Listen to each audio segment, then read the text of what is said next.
Good afternoon, and thank you, Mark, for that fine introduction. I want to clarify something. When you're only in Winnipeg for a short time, I don't know if that's really a retirement when they when they cut you.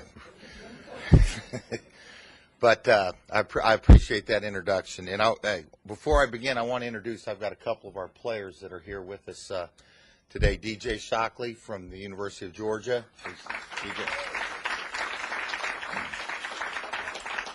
Yep. And Michael Jenkins from the Ohio State University.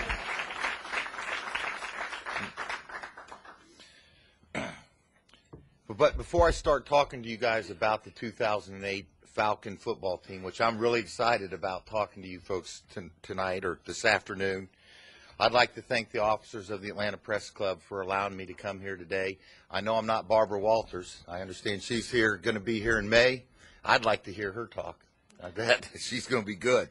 But, you know, as many of you guys are aware, Arthur is a man that believes in communicating with not only his football team, but with the community and you folks, the press. It's very, very, very important. You are a conduit to the public. And I want you to know that in the future, we as an organization and as a football staff and as a football team are going to be working with you, and we're going to be very cooperative in doing that. So I want you to know that, and I appreciate the opportunity. You know, we get ready for a 16-game season, and it's a long, long season. And people don't realize that there's 4 preseason games. There is the OTAs, the mini camps. These are all buzzwords that some of you might be familiar with or not. But really, I tell our players that the story of the NFL, okay, is told all year long, not just necessarily in the season, but all year long by the press. And there's all types of press. There's thousands of television stations that cover the NFL and cover our football team. Newspapers. Okay, internet, you know, the internet is now the big thing. The internet, the websites that not only cover the specific teams, but cover the entire league. We have the NFL Network. And really the press is what makes the NFL what it is. The press is the conduit between the league and the fans. And you all are to be thanked because you are part of this, you know, part of this formula. And I want you to know, I understand it. Our players understand it. Our organization understands how important you are. And thank you very much for covering us. And I know there's going to be times always that we don't see eye to eye, but that's okay too. Everybody in this country has a right to their own opinion, and that's part of it. So I'd like to now talk about our 2008 football team. There's a high degree of excitement, energy, okay, in intensity right now out in Flowery Branch. There really is. It's been something that we started. This excitement's been growing for about five months. Thomas Dimitroff and Arthur Blank hired me to be the head football coach in January. And when we took over the job, we set in place how we were going to try to rebuild this football team. During the interview process, Arthur spoke to me about teamwork, commitment, winning, chemistry, and community. And I believe all those are very, very, very important in building a football team.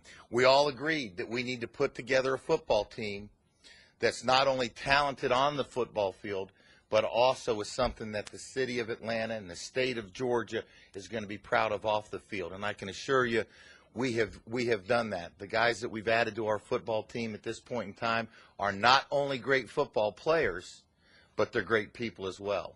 And we've got, like I said, we've got 2 of them here. And when you get a chance to visit with Michael and DJ or any of our players, I think you're going to see that. In the months of the past 5 months, when we've been working, we've set this plan in place. Okay, we've got up close and personal with our players here this last weekend.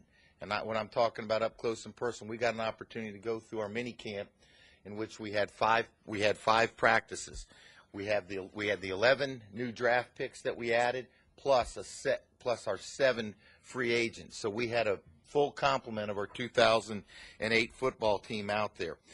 The mini camp took place over the weekend. We practiced twice on Saturday, twice on Sunday, once on Monday. And when we came out of the camp, our coaching staff, personnel staff, we were real excited about what we saw. We know that it's going to be a process that we're going through. The process started way back in January, but we really were pleased with what we saw in terms of what our players can do on the football field and how much they could handle which was thrown at them. They've worked very hard, and we threw a bunch at them in terms of, when I mean throwing a bunch at them, the offensive schemes, the defensive schemes, they were all thrown at them, and we gave them a bunch. Now, there were some rookies, I'll have to tell you, that had that, right, DJ Mike? They had that deer in the headlights look, okay? They were like this that first day, big-eyed and starry-eyed. But I tell you, the thing I was most impressed with that group was on Sunday, they felt a little bit better than they did on Saturday. On Monday, when we came out on the practice field, they were relaxed and felt like they were part of our football team. And I think a lot of that had to do with the veterans that we have in place on our football team. They welcomed them in. They made them feel comfortable as they could be in terms of learning about the facility there at Flowery Branch and the coaching staff. And we're real excited. We're going to start the season here in Atlanta in September against the Detroit Lions in the Georgia Dome, and we're real excited about that. If you weren't able to get out, we had or read about it or see it on the television, we had over 3,500 people come to Flowery Branch this weekend to watch us practice. And one of our practices had to be canceled because of inclement weather, which I think is not only great for the players, but it's great for the community that they understand the direction that we're going in. We are right now, just to fill you in where we're at, we're 9 weeks into our off-season conditioning program.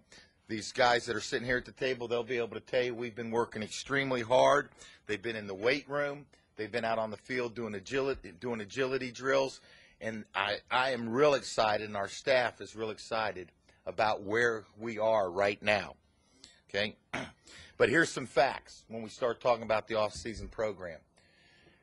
Games in November and December at the end of the season are won right now. And the work that these guys that are putting in place is going to pay dividends down the road. And that's the thing that we want to do. We want to put together a team that not only the city of Atlanta, but the state of Georgia will be real excited about.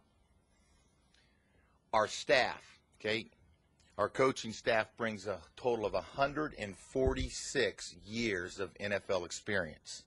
It's a staff that includes guys that have played in the league, and that was done by design in terms of guys that were former players that became coaches, because they can really understand and communicate with the players that we have on our football team, because they were there at one time. They've been through the two-a-day sessions. They know how to handle the marathon of a season that we go through.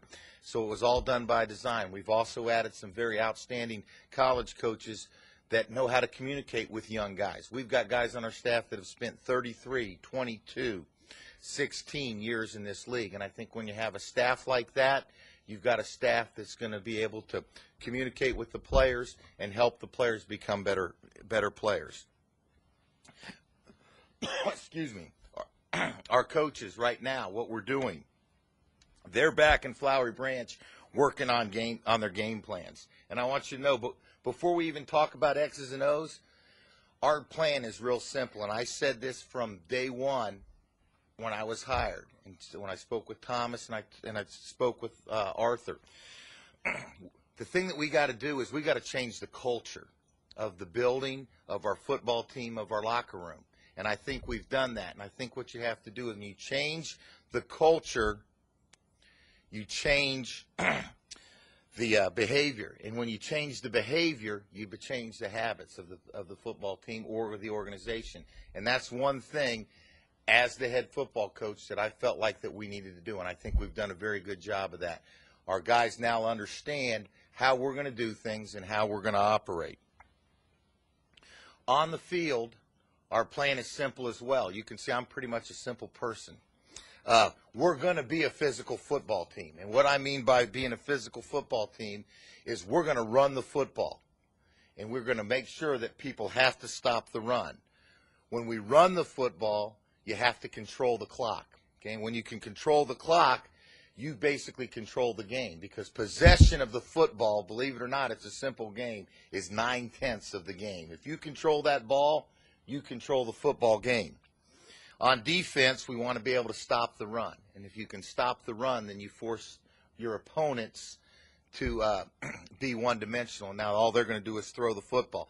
On offense, we say we want to run the football. I felt like we've added a very good football player in Michael Turner. Michael Turner was a free agent acquisition along with Jarius Norwood. I think they're going to be a solid 1-2 punch as far as our running game is concerned. Michael, I don't know if you guys had a chance to see him on TV this weekend. He's short in stature, but he's a big man. He's going to give us an opportunity to run the football between the tackles. And then Jarius is the kind of back that when he touches the football, he can go the distance at any time. He's one of the fastest players in this league.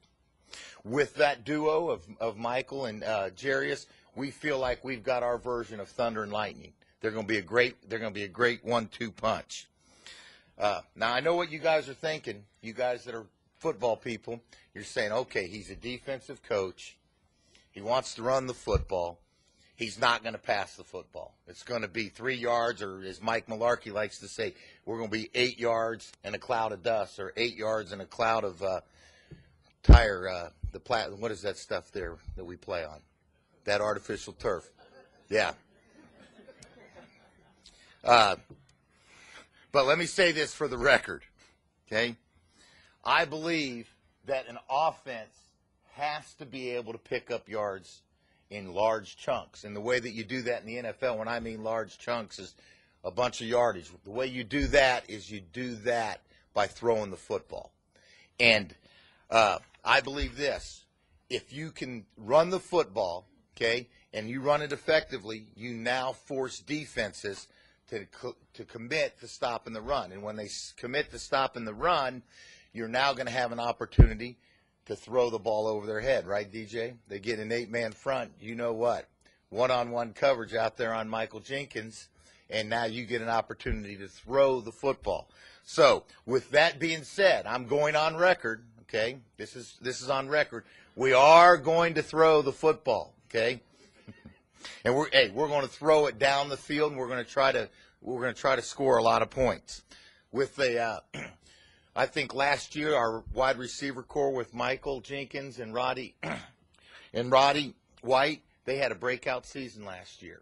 And I really anticipate that they're going to continue to become better and better football players. I think they've done a great job not only of catching the football, but I think they understand the importance of being a blocker. I think what Coach Malarkey has told them on many occasions already, hey, the more you block and we run the ball effectively, that's just going to mean we're going to possess the ball a little bit longer, and we're going to have opportunities to throw the football to you. So to be effective as a running football team, the wide receivers have to block, and I believe our guys have really bought into that. We have added a new receiver this year. He's a local product from Jonesboro High School, which everyone I'm sure is familiar with, just south of the airport, and Harry Douglas. Harry was drafted in the 3rd round out of the University of Louisville. Harry is a guy that I think will come in and can help our wide receiver core immensely. But with all the guys that we're talking about, with Michael and Jarius and Michael Turner and Mike Jenkins, you can see Coach Malarkey's got a lot of weapons at his disposal. He's feeling really good about the group that he has. And Mike has been very successful in this league in terms of working with players, identifying their talents, and being able to put them in great mismatch situations. He did that at the Pittsburgh Steelers and there with the Buffalo Bills. And Mike is, I know he and his staff are real excited about working with this group of offensive players that we have. You know, to be a great football team, though, you have to be able to play defense, and that's my background has been on the defensive side of the football. just like I stated that you have to be able to run the football, you've got to be able to stop the run. Because if you can't stop the run, the opposing team is just going to take the ball and try and run it down your throat all night long. So we have to do that, and we're going to stop the opponent's running game. The other thing that we have to do is, we said possession of the football is 9/10 of the game. We're going to force turnovers on the defensive side of the football. It's very, very important that when you get an opportunity to intercept or recover a fumble, you have to be able to convert that. And that's something that we're going to preach to our guys, is that we're going to force turnovers. Turnover margin is probably one of the biggest factors that are going to determine the outcome of a football game. So we're going to do that on the defensive side of the football. I know our defensive coordinator and his staff, Brian Van Gorder, who some of you might be familiar with, being here in Atlanta, was from the University of Georgia. He has a very good understanding of what we want to do defensively. I had an opportunity to work with Brian in Jacksonville. He was on my staff there, so he has a very, very good understanding of what we're going to try to do defensively. We also have to understand that there's a third part of this formula, and the third part of this formula is special teams. And with Keith Armstrong, our special teams coordinator, we feel like we've got a very good core of special teams players, guys that are going to be able to run down on punts, run down on kickoffs. But we're very excited about the addition of Jason Elam. Jason Elam was one of our free agent acquisitions. Jason played here out in Gwinnett County at Brookwood High School. Long time at the Denver Broncos. He's come back home. We hope that he finishes his career here. He holds 3 NFL records as far as kicking. One, he's tied for the longest field goal in the history of the NFL at 63 yards. So we're very excited to have Jason back here. In closing, okay, we feel like we have a great plan. I'm very, very confident we have a great plan. We've got great players. They're experienced. We've got a veteran coaching staff, and I'm convinced that we have the opportunity to be very, very competitive in 2008. I know that people want to know how many games you win. We're not going to make predictions. The thing that we are going to do is we're going to go out there, and these guys that I have here will tell you, we're going to go out and compete every play. We're going to compete every day, and we're going to continue to get better and better. We want to get incrementally better every day that we're out there on the football field.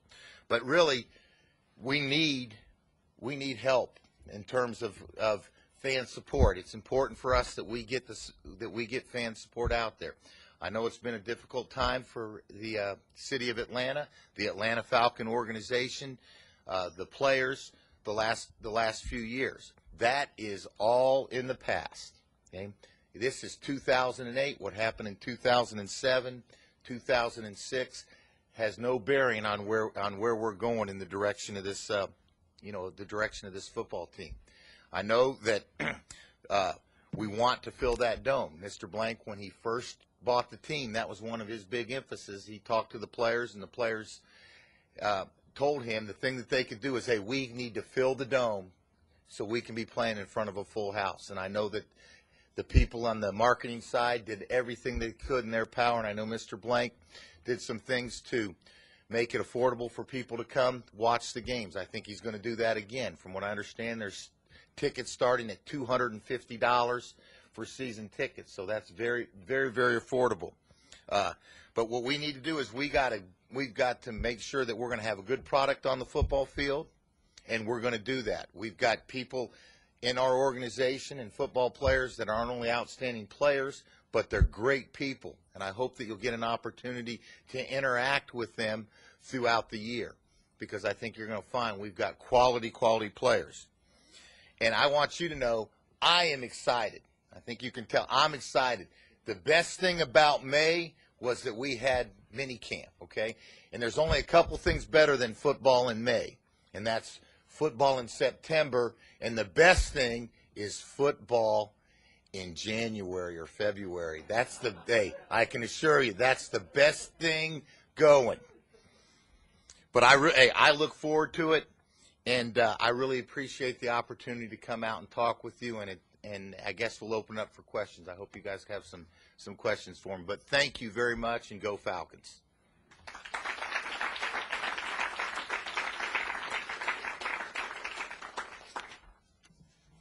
Yes, sir.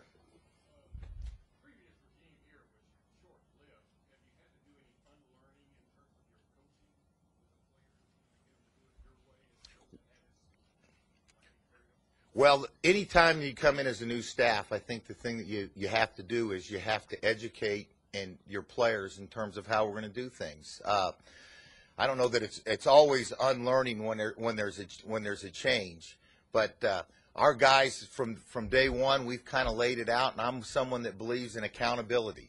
I believe you got to be accountable to yourself first and foremost, and if you're accountable to yourself, then you've got an opportunity to be accountable to the guy next to you. And this is a tough game. It's a physical football game. It's a physical game, and you've got to have a guy next to you that you know is going to do what he has to do to make you successful. And I think once you're accountable to yourself and you're accountable to your teammates, then you become a disciplined football player. And I think discipline is very, very important in this league, and accountability and character, because in the last 2 to 4 minutes of every football game, that's when the games are going to be won and lost the majority of the time. And this league at the talent level is so balanced that you have to have people that understand the importance of being accountable and having discipline, because one play can make the difference between a win and a loss. So. Yes, sir. Lenny.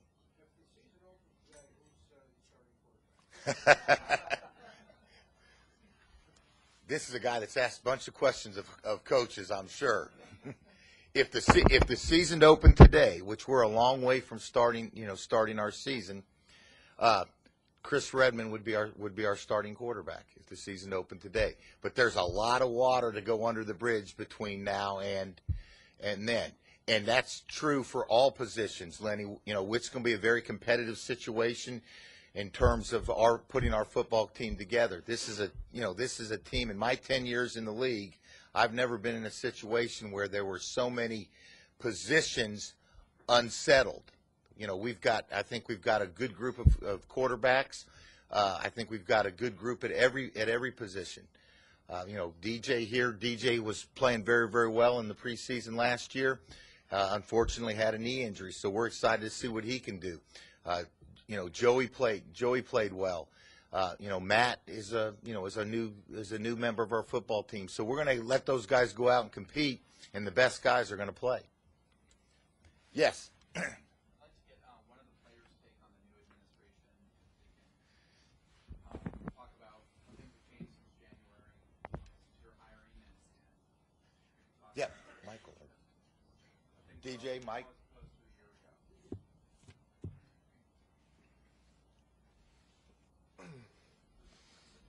How's it going this morning? Didn't expect to make any speeches today, but just with the hiring of Dimitroff and Coach Smith here, it's been a complete change from the past couple of years. Just the attitude, the atmosphere. You can see Coach Smith is a fun-loving guy. I mean, he loves his players. He loves to joke around with us and be in the locker room and talk to us and get to know us. And that was something we kind of didn't really have a lot last year. It was just kind of coming to work and doing your job and going home, and not a lot of fun. But the organization has been great with the hiring of the coaching staff. Arthur did a really special treat for some of the players and coaches yesterday. And Tuesday took them out to Hilton Head and had a golf outing and ate dinner at his house, which Coach stayed out there for 2 days. So he's got some good meals from Arthur. But just things like that. I mean, the atmosphere has been really good lately, and we're excited about playing football this year.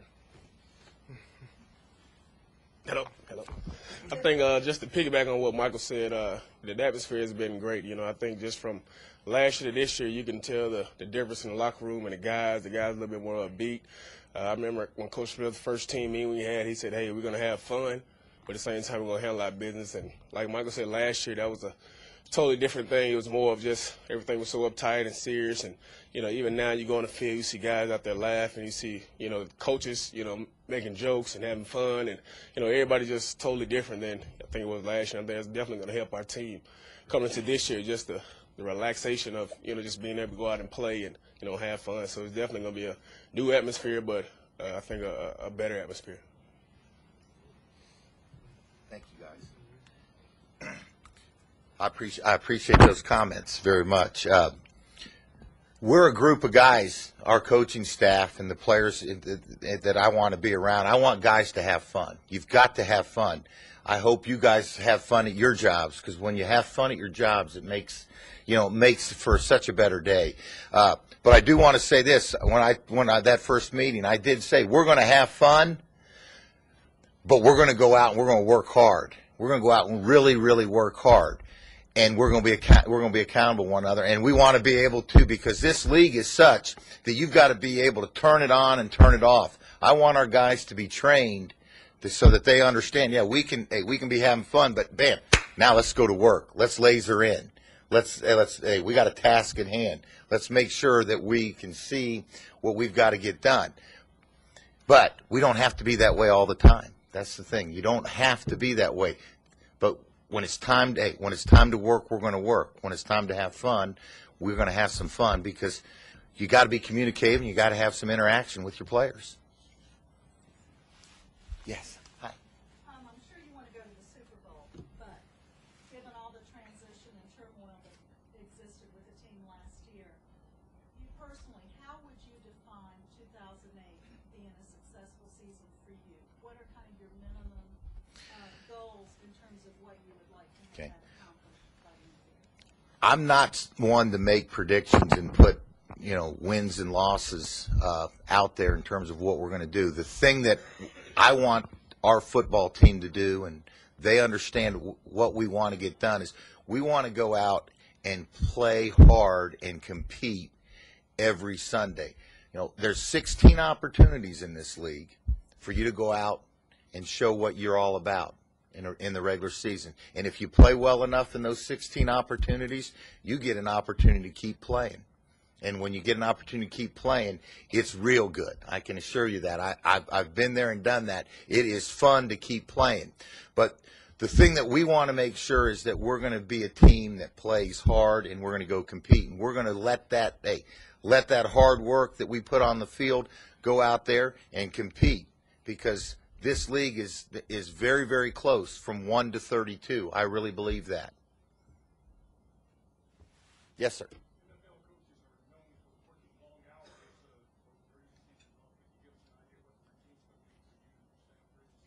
Well, during the season, we are going to be a group that's going to work pretty long in terms of hours. And we have some double shifts. We don't do triple shifts, but we do have some double shifts. And I know you folks have probably done some double shifts in your day.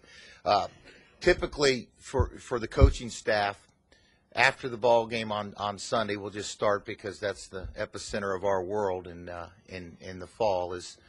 On Sunday after the games, of course, we spend time with our families, and we're back in there on Monday morning, evaluating the film. After we evaluate the film, we'll meet with the players. The players will come in. We'll watch the tape, make corrections, go out on the field, have a very, very short, light practice. Then on Tuesday is game planning day for the coaches. It's probably the longest day of our week. The players, that's the players' days off. They'll have Tuesdays off. As a coaching staff, we'll spend the whole entire day game planning. Probably somewhere around 10, 11 o'clock is when we'll close it up that evening. And then we have to be prepared, because our players come back on Wednesday morning for practice. We'll start about 7:15 in the morning in terms of meeting with our players. We'll have meetings, go out on the practice field, have a practice, have meetings afterwards, and then after we finish practice, we will start game planning for the second part of our week. And then Thursdays, we will practice in the afternoon, basically go through the same sequence of events. After practice is over, that's the night that I encourage our coaches to go home after practice to spend time with their family, try to get home in time for dinner. And then on Fridays, we have basically the same routine. And then, of course, Saturdays, we're either preparing to play here in the Dome, or we're going to be traveling. But it's probably minimum 60 to 72 hour week, depending on how things are going. But We're not going to sleep. We're not going to sleep at the office. I know that there's some coaches, you hear stories of guys going to 3 and 4 o'clock in the morning. You've got to be able to have some type of life outside of your job as well. Yes, Mark. Can you give us an idea of one of the things the Falcons haven't done that well over the years is evaluating talent and bringing quality players. So how do you work with the general manager, and do you have like a 3 or 4 year plan to strengthen the lines or the skill positions, or how you build a team that has quite a few holes? Well, the first thing, Thomas Dimitroff, I want to say, is probably one of the most forward-thinking men that I've ever been around. He has a great eye for talent. I really enjoyed going through this process of evaluating this college draft class. When I mean forward-thinking, you have to basically make decisions, just like in anything in business. You have to project, okay, where are we going to be in 3 years, or where are we going to be in 4 years? And he's very forward-thinking in terms of, in our preparation, of course. An example, we looked out forward at the draft, and it might be a year where it's not very deep at the defensive tackle position or the middle linebacker position. So if we're going to try to address that, we need to address it in free agency, and that's what we ended up doing. We ended up adding 4 free agent defensive tackles because of some guys that we lost. So you have to have a plan out 3 or 4 years. And most of the guys, and it's a business in terms of cycles, contract cycles, they're 3, 4, or 5 years. And you're not going to be able to always keep all the players that you want. So you have to be very, very forward-thinking in terms of how you're going to put your football team together. Yes, sir. Your sport's all about preparation, but since this is the press club, just curious to know, how do you, your coaching staff, and you and the team really prepare to deal with the press? That's a very good question. Reggie and his staff, I think they do a great job, not only in communicating, but helping our players understand the importance of you guys. And I think it's very important that our guys understand that you are the conduit. Like I said earlier, you are the conduit to our fans. These guys, DJ and Mike, everybody knows, okay, what jersey number they wear, but they really don't know what they look like because they're wearing a helmet. So for those guys to become people noticeable in the community, it's a lot different than baseball and basketball, right? If Michael Jordan walked in here, everybody would know who Michael Jordan was. Football players, because when they compete, when they're on TV, they're wearing a helmet. It's somewhat different. But Reggie and his staff, they do a great job in helping our guys prepare and have them a game plan laid out for when they visit with you folks in the press, that they're going to be able to answer the questions, and also going to give them some strategies and how to deal with certain questions that may come up. I'm very patient. I've got an 8-year-old. I've got an 8-year-old little girl, so I'm very patient. We're not seeing any kind of Bill Parcells type of thing happening. I'm very patient, very, very.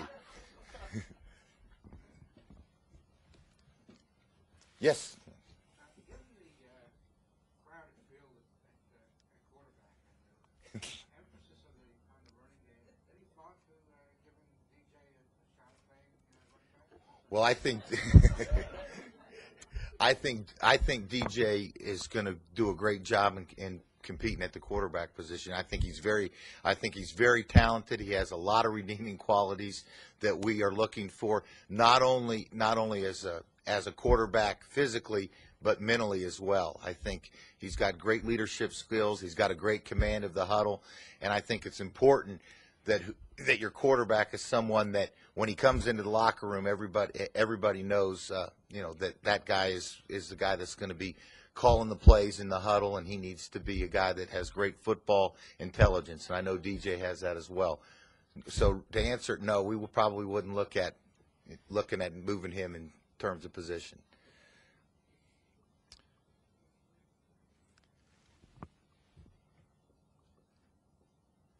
No more questions?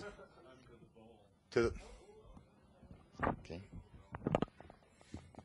Again, thank you for coming out, and thank you for having me here.